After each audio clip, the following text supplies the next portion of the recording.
Hi guys, so I'm going to talk to Welcome to Michaela Films 8 videos in a row. This is how it works. Without like speaking to me at all about what they're about until she starts filming. Yeah.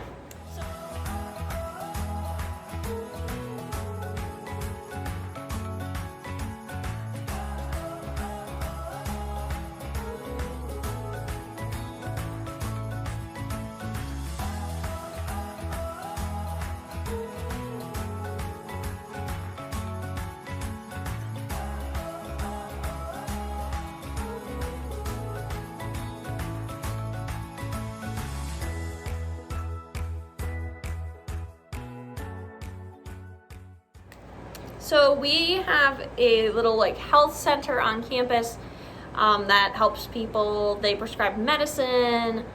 They help with anything from a bloody nose to a bee sting to STDs to just Mostly a STDs. checkup. Mostly STDs. Sinus infection I went for once, but the health center is discriminatory because they turn away people with chronic illnesses.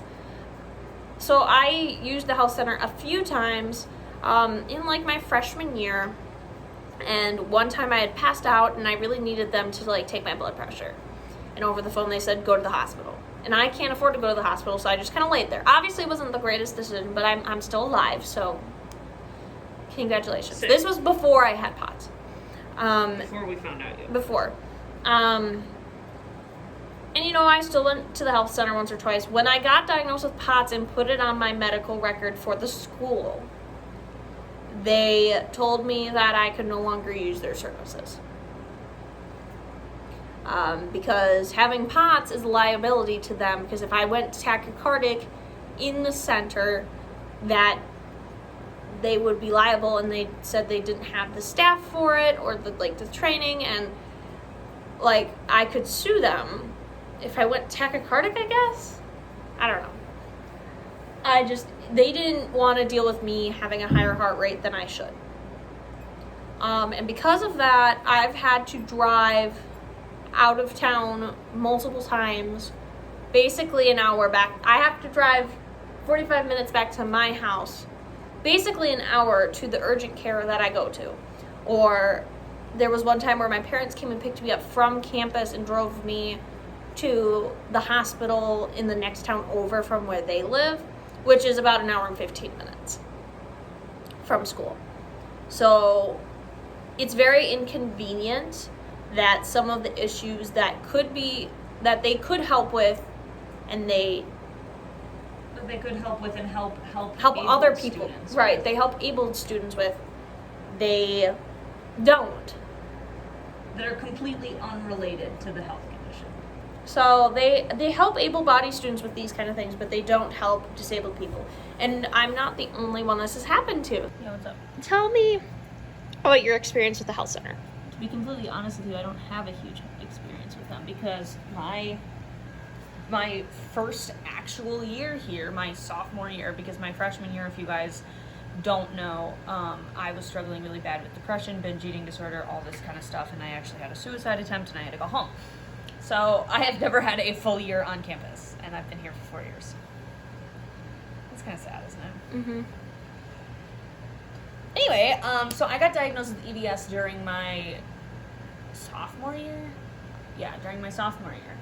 And basically what happened was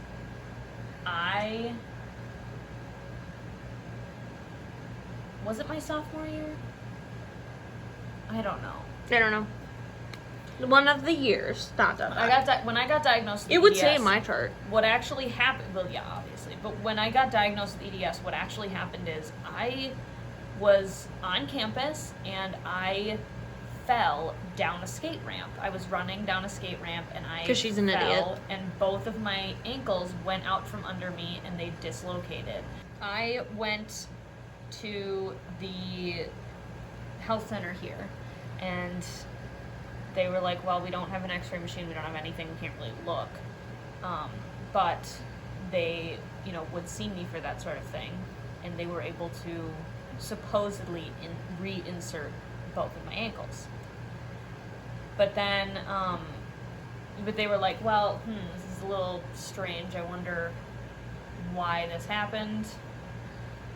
And then I went to an urgent care, like, within my health system, and they told me that I had dislocated both of my ankles, and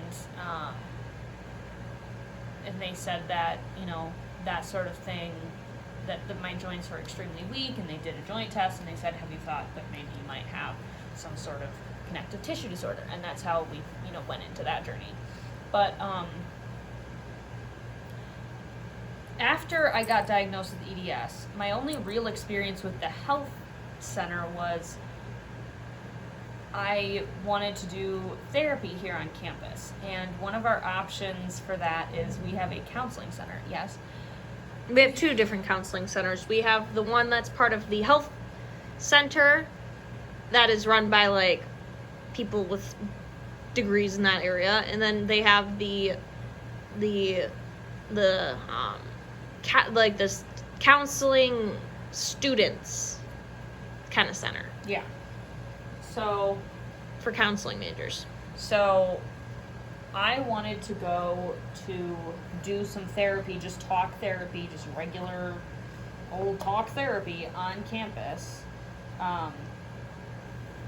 And basically they told me I couldn't because I had, I've got a couple different mental health stuff that I don't talk about all of them, but I do talk about my autism. And so they said that they do not see patients who have autism. That's what they said.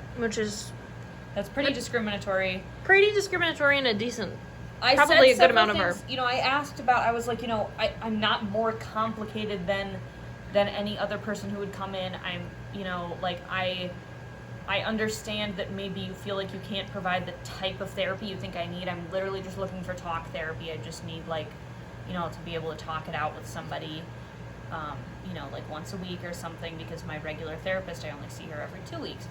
And they're like, well, you know, we can't really provide that service, and it's a liability. And I'm like, I don't know how it's a liability. Because, like, you know, but it just, to me, it didn't add up. That's kind of the only interactions I've had with them, because basically you told me that they don't deal with that, so basically I just haven't, like, pushed it. So I've gone for a number of things. One of the things I had asked for was the migraine cocktail, because I had talked to my doctor about it already, and my doctor was okay with it. And so I had asked them if that was something they were willing to do, because basically I was on campus, and the nearest emergency room or hospital is 35 minutes away. So it's not really an option when I have a migraine to drive 35 minutes. I have to have somebody else drive me. But I could theoretically walk to the health center. So I asked them, and they said, well, we don't really have the staff for that. I said, well, my doctor is asking for it. And they had said, well, we don't cover it by insurance, and each of the items is at least $50 or more.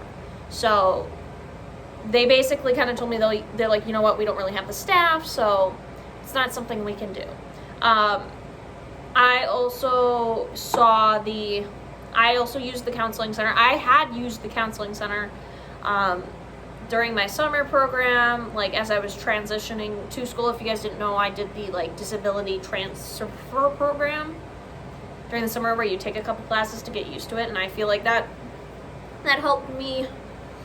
That definitely helped me in the long run. But I saw them for a couple months, and then one day they called me and they said, I don't have time for you anymore. And that was it. And then I was still seeing, I also saw the psychiatrist there, and I continued to see that psychiatrist. And I was keeping the psychiatrist updated as to, like, what was going on with my health. The fact that I was seeing neurologists, because they thought I was having seizures when I wasn't. It was just pass out episodes with my weird possessed body. I told them what was going on, but they still put me on a medication that makes you, I'd called them and I said, hey, I kind of feel like I have the flu, which is a normal side effect of that medication, which is Fatsima is what it's called. And one of the symptoms is flu-like symptoms. But because of my undiagnosed POTS, and the fact that I felt like crap, my heart rate was in the 150s, 160s, even laying flat. So that was really problematic. Obviously, and I went to the ER. They said, do you think you have POTS? That was the day that happened. But I could not, for the life of me, get a hold of that provider after it happened. They said, you need to call your provider immediately, as soon as they open Monday morning. No one could get me in touch with that provider. I even took it to myself to do the research, and he works with like 5 or 6 different hospital systems in our area, which is insane. And I called each one of them, and they could not get me in contact with this doctor. He called me 2 days later, and I said, look, I stopped the medication because you did not call me back. And then he wanted to keep seeing me, and I was so beyond uncomfortable with that, because I told him that it wasn't a good idea. He still pushed me to do it anyways, and I did, and it was still a bad idea. And then just dropped off the face of the earth. Like, that just shows me that person's like not reliable. Like, they're not trustworthy at that point. So that happened, and then I stopped using the counseling center. But right after I had stopped using it, I had asked for my records so that I could go somewhere else, and they refused to give me my records. Now, I don't know if you guys have heard of this thing called HIPPA, the world of HIPAA violations. Part of HIPAA is that you have the right to timely access of your medical records. So that is part of HIPAA.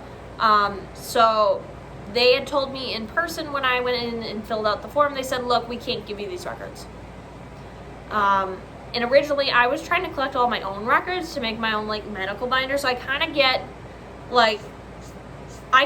not wanting to give them out for personal reasons. However, it is part of HIPAA that you should give them out, even if it's personal. It doesn't matter what the request is for, you do need to give it. Unless someone is in danger of hurting themselves or hurting others, which I'm not, sorry. So